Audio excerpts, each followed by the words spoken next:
It's one of the most important national monuments of the United States, with over 500,000 visitors each year. The Washington Monument was constructed to commemorate George Washington, the first American president. But if you've ever looked at it closely, in person, or by Googling his pictures, you've surely noticed it has two different colors. Well, it's not a design choice, if that's what you're wondering. The Washington National Monument Society, the authority in charge of the construction, ran out of funding, and the project was put on hold in the 1850s. It took another 25 years for the authorities to resume the construction. They finished the upper two-thirds of the monument in 1884. Since they evidently used marble from a different location, given the time that had passed, it was difficult to envision how these materials would behave in the future. These two sections look very much alike at first, but with time, mostly due to winds, rain, and erosion, they ended up having different hues. There's even a third portion of marble, which is noticeable only if you pay very close attention. The constructors initially went for a marble provider in Massachusetts, but quickly realized the colors didn't match. They had to switch to another supplier, but their mistake resulted in this third shade of marble. It's only noticeable up front, so people mostly think that the monument has two colors. The builders figured out the difference quite fast and found a type of marble that resembled the initial one. But the new material eventually turned to a different color too, mostly due to weather conditions.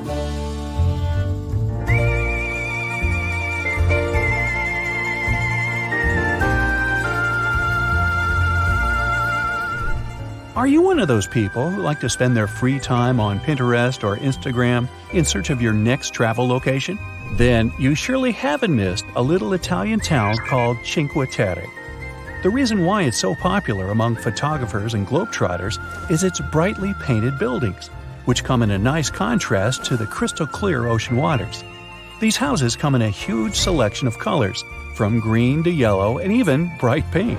So it's no wonder this location is such a hit. It looks more like a painting than an actual place on Earth. But why are these houses so gorgeously bright? Local legends say that fishers used to paint their homes in various colors so that they could quickly spot them from the water as they came back home from the sea. Now, some other buildings come with coloring so specific that their inhabitants are prohibited from changing it by law. It's the case of the Pink City, otherwise known as Jaipur in India. It has numerous buildings of different hues of pink, from dusty rose to fuchsias. This impressive coloring dates back to the 1800s. Rumor has it that the Indian Maharaja of the time, Sawai Ram Singh, wanted to welcome Prince Albert during his visit. So he literally painted the whole town pink, which of course begs the question, why he chose pink and not any other color? And it turns out this hue was meant to subtly imply the idea of a welcoming location or a place of hospitality. Jaipur isn't the only monochrome city in the world. Its blue counterpart is located in Morocco. It's called Chefchaouen. Some locals say that the city is painted blue to symbolize the beautiful coloring of the Mediterranean Sea. Others consider that painting their houses blue keeps them cooler when it's hot. There are even claims that painting a house blue can help keep mosquitoes away. People believe that the hue resembles the waves of the sea, which isn't a really desirable location for insects, if you think about it.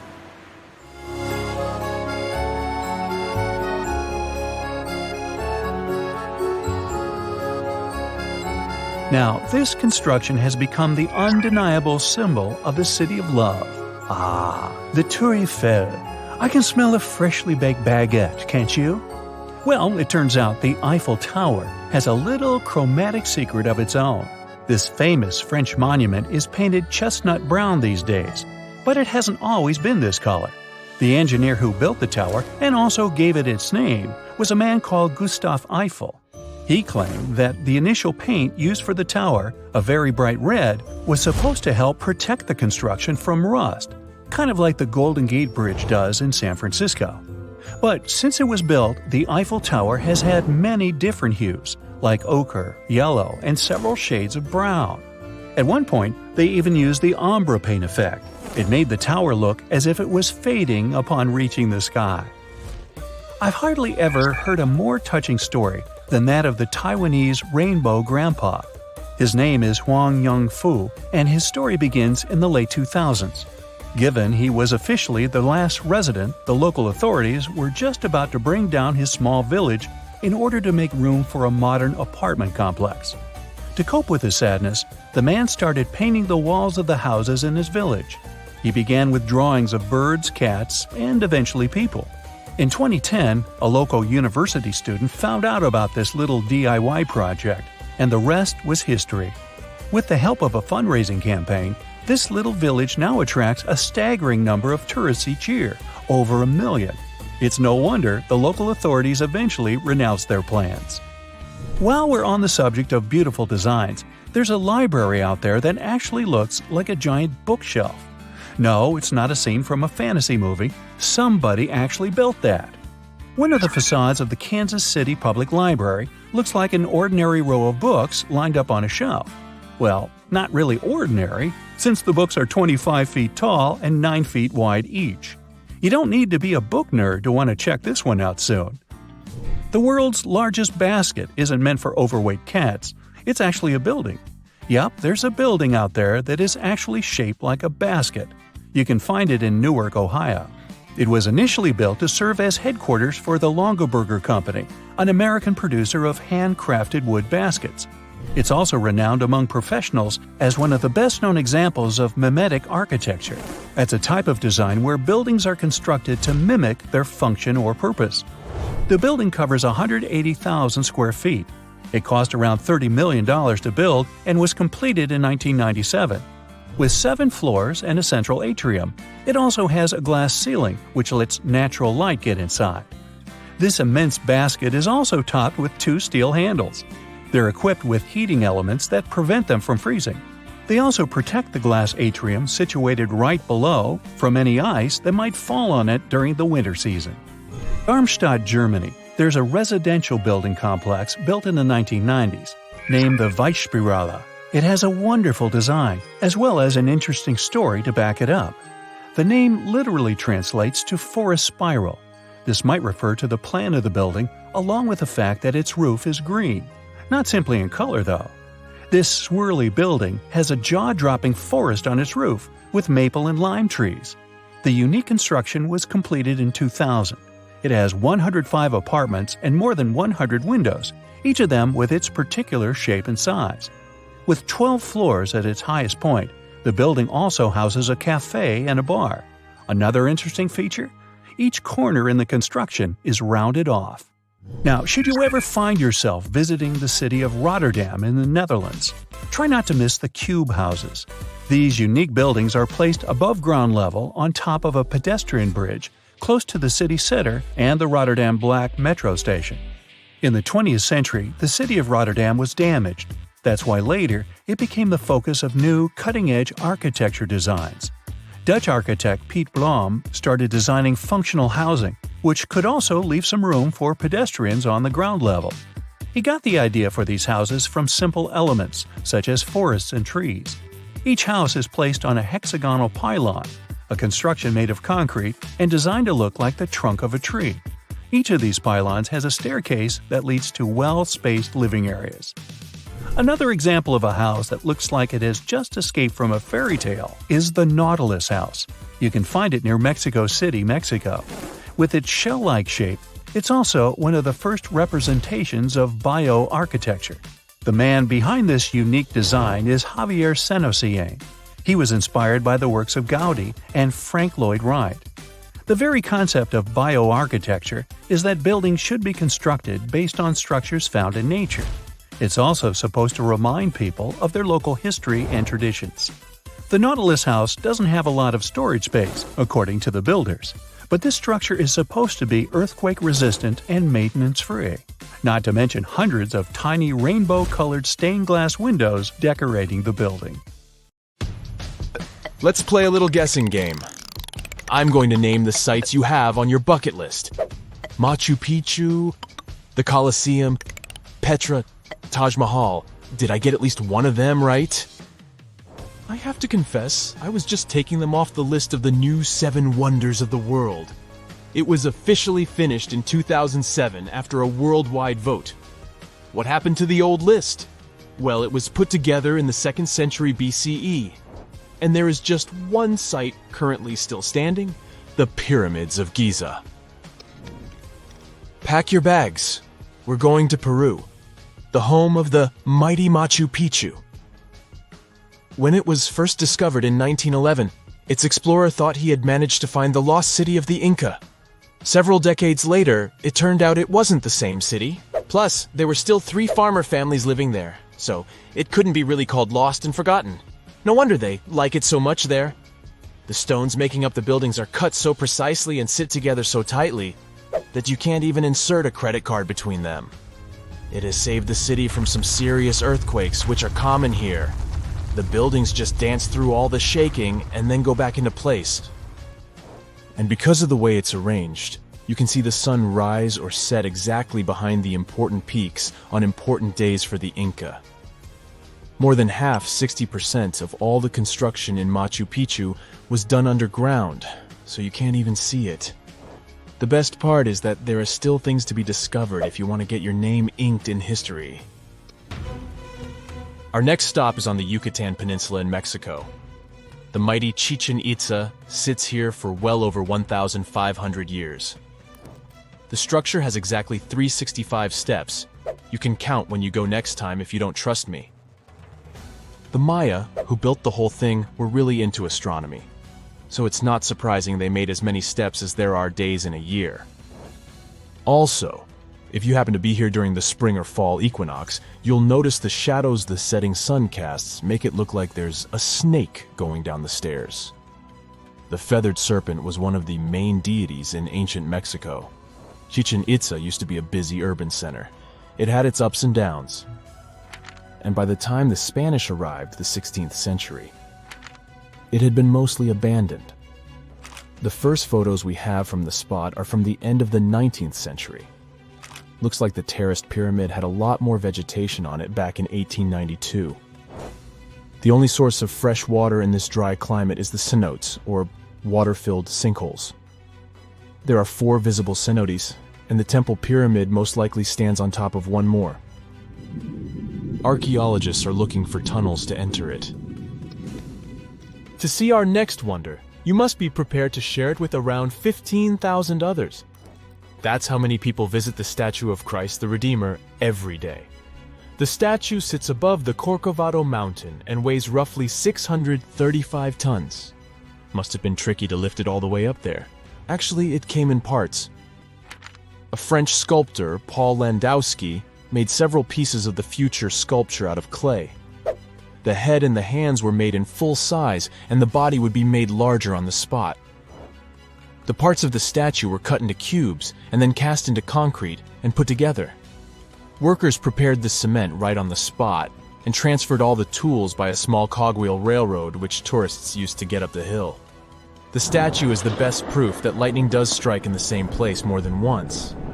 It must be because of its position on top of the mountain, its fingers, head, and eyebrows got damaged by storms. Time to move on. This time, we're going to Agra, India. Yep, to see the Taj Mahal, that beautiful pink construction. Wait, wasn't it always white? Well, the Taj Mahal changes its color depending on what time it is. It looks pale pink or pearly gray at sunrise, crystal white at noon, and the sunset paints it orange bronze. In the evening, it may even seem translucent blue. And that's not the only optical illusion here. When you move towards the main gate, the building seems gigantic. But the closer you get to it, the smaller it looks. The minarets, or towers on both sides, might seem to be standing perfectly straight, but in reality, they're leaning outward. It's done for aesthetic balance, and also to prevent the towers from falling on the main building in case of an earthquake. For construction finished in the 17th century, the Taj Mahal looks good as new. That's because it regularly gets a spa day. They apply a proper facial mud pack to it, which is a traditional recipe to keep the radiance. I'm feeling peckish from all the traveling. How about we go to Italy and have some pasta? Just kidding. The real reason would be to see the Colosseum, of course. Its original name was the Flavian Amphitheater because it was built by the Flavian dynasty. The new name is most likely after the colossal bronze statue of Emperor Nero, that was once next to the building. The model for the statue was the Colossus of Rhodes. In its nearly 2,000 years, the Colosseum has lived through at least 3 major fires and 4 earthquakes. It was damaged, repaired, and rebuilt many times. The impressive construction once hosted up to 80,000 spectators. What they watched wasn't necessarily as cruel as Hollywood made us believe. Most gladiator matches went under strict rules. Sometimes the public would get bored with the show, and the participants would draw out of the arena. Once the Colosseum stopped serving as an arena for those scary shows, it was used as a cemetery, a place of worship, for housing, workshops for artisans and merchants, the home of a religious order, and a fortified castle. Now it's open to the public, and you can check out its underground labyrinth. Are you ready for the next wonder? It's the lost city of Petra, or rather, the rediscovered city, which was once super rich and vibrant, then got abandoned and found again in 1812. The whole city is made of sandstone, and even though it's in the desert, it has seen some pretty heavy rains. Still, it has lasted 2,000 years thanks to some very skilled workers. Modern laser scanning showed that they put giant steps into the mountain to check the quality of the rock and carve out the buildings without risking their lives. And how did people survive here in the desert without any water? The Nabateans who lived here developed a whole complicated system of conduits, dams, and cisterns to make sure they have enough vital fluid for the whole year.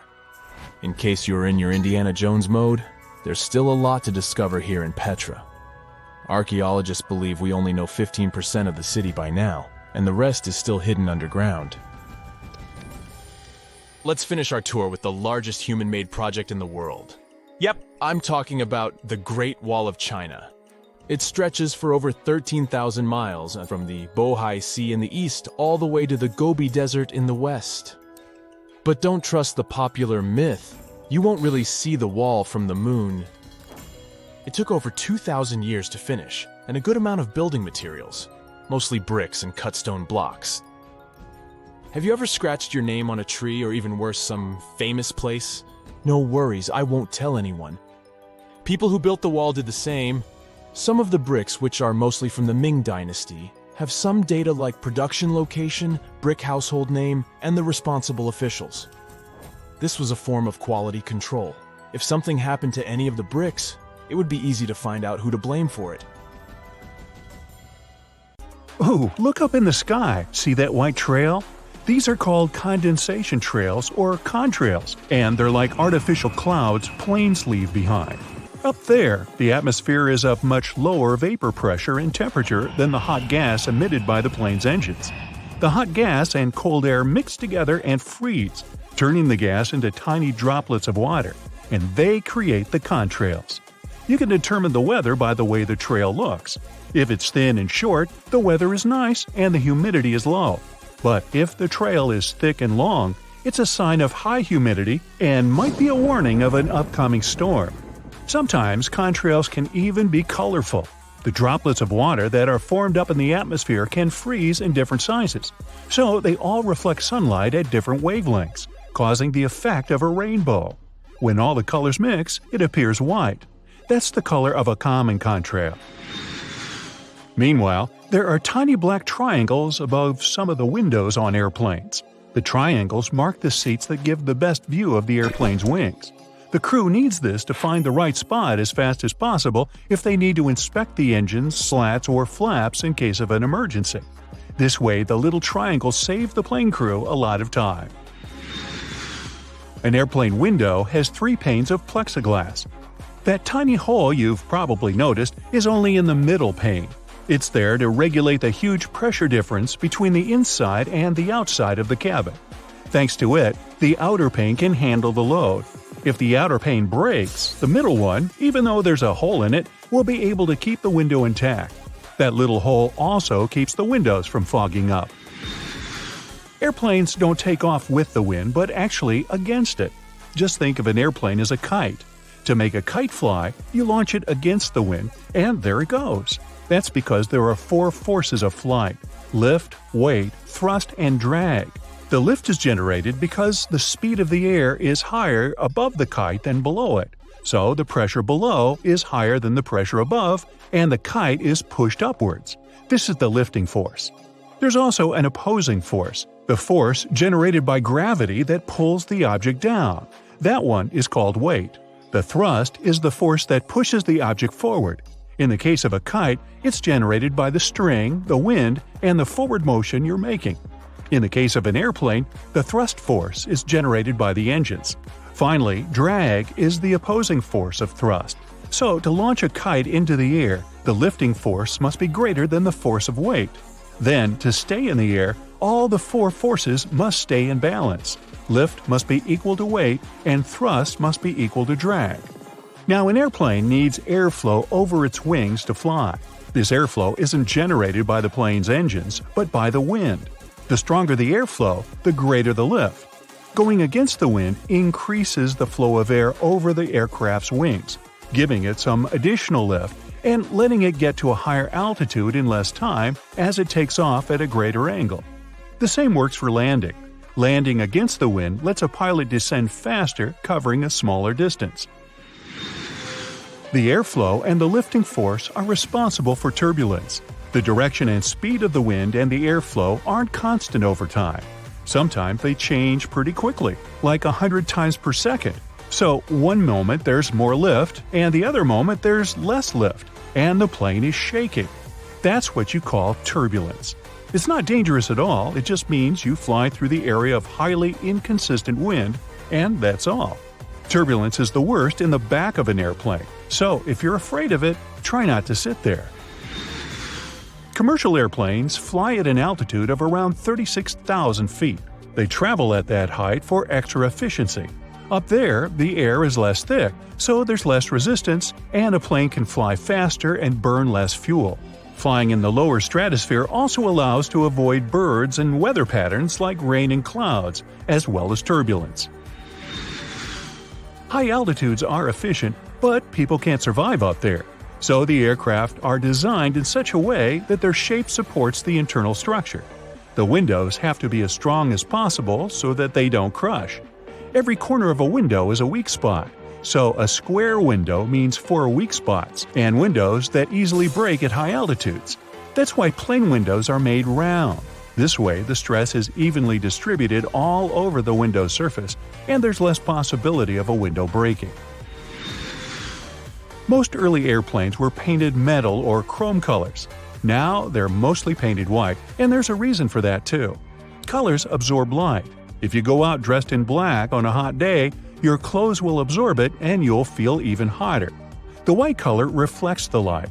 So painting an airplane white means that it will heat up the least possible and will be less likely to be damaged by solar radiation. Also, any other color would start fading over time because it's constantly exposed to sunlight. White airplanes look physically appealing for longer, and white allows spotting any damage on the aircraft more easily. If you've ever taken a night flight, you might have noticed that a plane has flashing lights on its wings. There are different types of those. The red and green ones on the wingtips are called the navigation lights. There's 3 of them. The third one, that's white, is at the end of the plane. From the pilot's perspective, the light on the right side is green, and the light on the left is red. They're visible to the pilot with an angle of 110 degrees. The white light at the end of the plane is visible with a centered angle of 140 degrees. So together, they make the whole circle of 360 degrees. These lights help pilots or other planes determine in which direction the plane is flying. If a pilot sees green on the right and red on the left, the planes are going in the same direction. If red is on the right and green is on the left, then the planes are going in opposite directions. But don't worry, even if 2 planes go facing each other, they won't collide. The airspace is 3-dimensional, and planes are assigned to fly at different altitudes. Air traffic is managed by dispatchers who watch for planes and make sure they keep a distance of at least 1,000 feet from each other. There are also flight level regulations. All the westbound flights fly at even-numbered altitudes, for example 34,000 feet or 36,000 feet. All the eastbound flights fly at odd-number altitudes, like 35,000 or 37,000 feet. This means that there are a couple of thousand feet between the planes flying in the same direction. To share the sky safely, each aircraft must follow its own airway that even has a specific name. Aircraft don't have parachutes that can be used in case of an emergency. They only carry oxygen masks, life vests, and boats to use if the plane has to land on water. It seems like parachutes could save many lives, but in reality it's not so. For starters, it's not efficient to have them on board. They're costly and heavy, which means the plane would need to burn more fuel. It would be justified if parachutes could help dramatically, but they can't. Commercial planes aren't designed to jump out of them, especially when there are a couple of hundred people flying. The next thing is that passengers aren't even trained to use them. In case of a real emergency, 200 people trying to deal with a parachute for the first time in their lives would create a real mess and wouldn't help at all. Finally, it's not even safe to jump from those high altitudes planes fly at. So yes, parachuting from a commercial aircraft would be a real